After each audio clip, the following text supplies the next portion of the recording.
Hey, Sean. Hey, New Dan. Why you have to be mad? Gonna have engine problems if you never change your engine oil. Stop being cheap!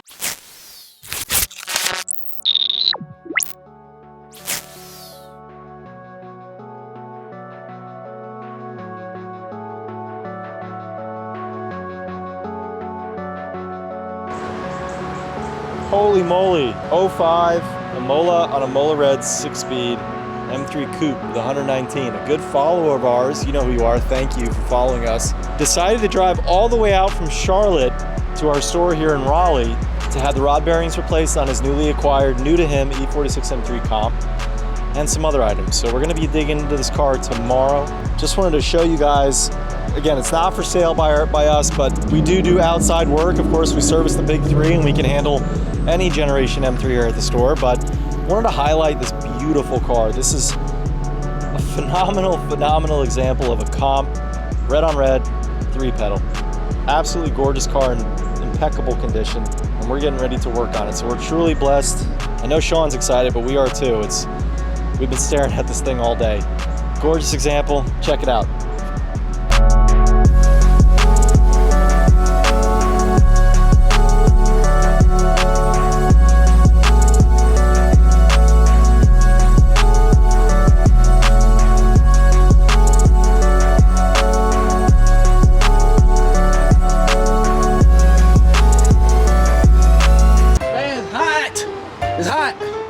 Subscribe. Hey Dan, it's hot, right? Give me a thumbs up, man. All right, now they believe me. The white guy says hot is hot, all right? What's up, guys? Stan at Atlas. I wanted to show you two very special little cars we have here. These are our two E82 1 Series.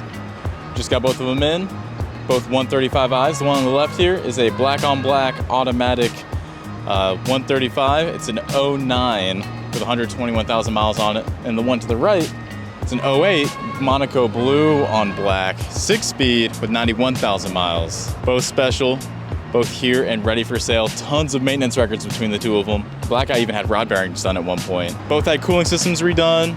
This one in-house by us. Yeah, they're special cars. This is one of my personal favorite chassis that BMW has come out with. I'm partial to the 1 Series. My brother's had one for a real long time, and it is awesome. 6-speed manual, yes sir. Look at the meat on that boy right there in there. That there brake. Yeah, dude. 6 piston on this little boy? Yeah, these 6-piston calibers are a super common swap for people with Z3s and E46s and E36s and all these cars. That one has it too. Is it 4 on the back?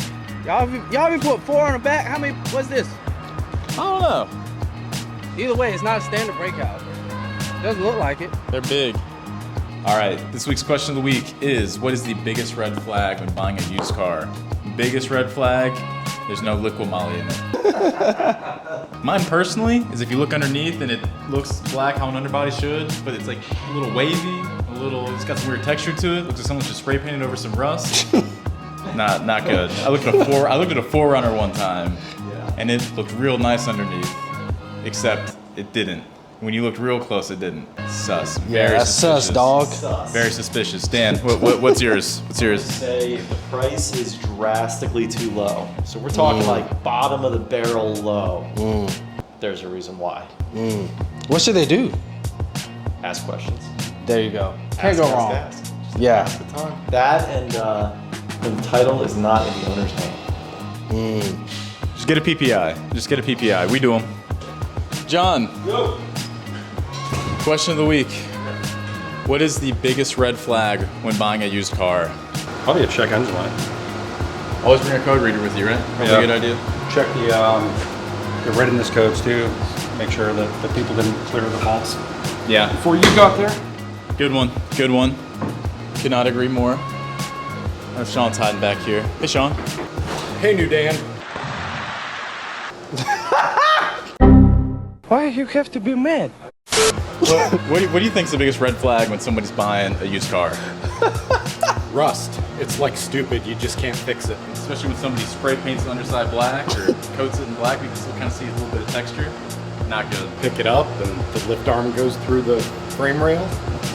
You're That's right. You heard it here first. We don't like rusty cars. Yeah. And we'll These tell are you some it's great rusty. answers. Jay, I didn't even ask you. What's yours? If you starting to drive that bad boy and she getting that transmission got to think before it shift, or you hear a little clunk in the trunk, you might well whip that bad boy around, take it straight to the lot and leave. I've right. learned my lesson. We don't want the transmission problems because you can't take it back. That's right. Read the fine print, people. Read the fine print, people. Dan got mushroom stamped by his wagon. Yeah. Now I will forever remember my car. The Viper didn't even get you. The Viper didn't get. No, the Viper didn't. Yeah, man. Look at that. I can't complain because these two have probably gotten how many stamps on your arms and headers and manifolds? How many times have you burned yourself? My fingers don't burn anymore. There you go. I was expecting him to say none because I'm perfect. Yes, sir. All right, Sean. Let's say you own a BMW and you want to know some common things to look out for maintenance-wise. Top 5 maintenance things you look at every year for your BMW. So your regular maintenance items are going to be your oil change, basically your fluids. You need to keep up with your fluids to keep everything operating the way it should be, and then beyond that you're going to run into more of the repair side of things. So Stop being cheap. Is it fair to say that if you neglect the basic maintenance, such as fluids, that you're going to experience a snowball effect? things just build up. Yeah. I mean, it's more likely to end up with differential noise if you've never changed your differential fluid.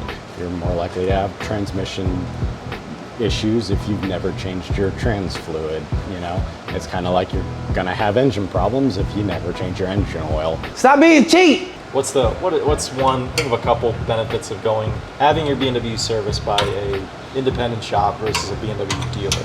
If you're talking about the kind of cars that we deal with on a daily basis, yes, your dealership people aren't going to be as familiar with those anymore. Really? There's a lot of people, well, for the most part, cars only come into the dealership when they're under warranty or CPO.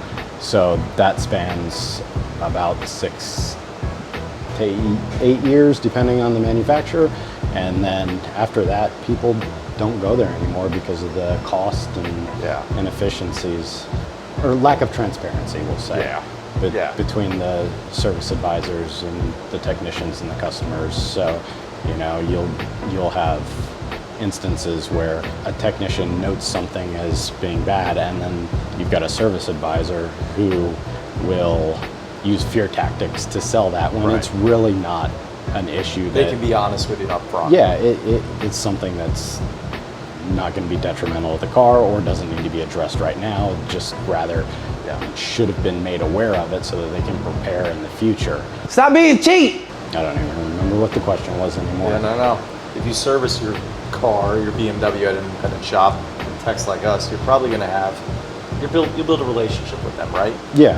Yeah. I mean, you're not number 008. At a dealership, a customer's almost guaranteed to never have interaction with the technician that's working on their car. And here, John and I talk to every customer. Yeah, you do. So we're really able to answer any questions that they have better than, your service advisor is, who's just a salesman. Stop being cheap! Thank you all for watching. If you guys like what you saw, please like, comment, subscribe, and follow us. We'll catch you next time.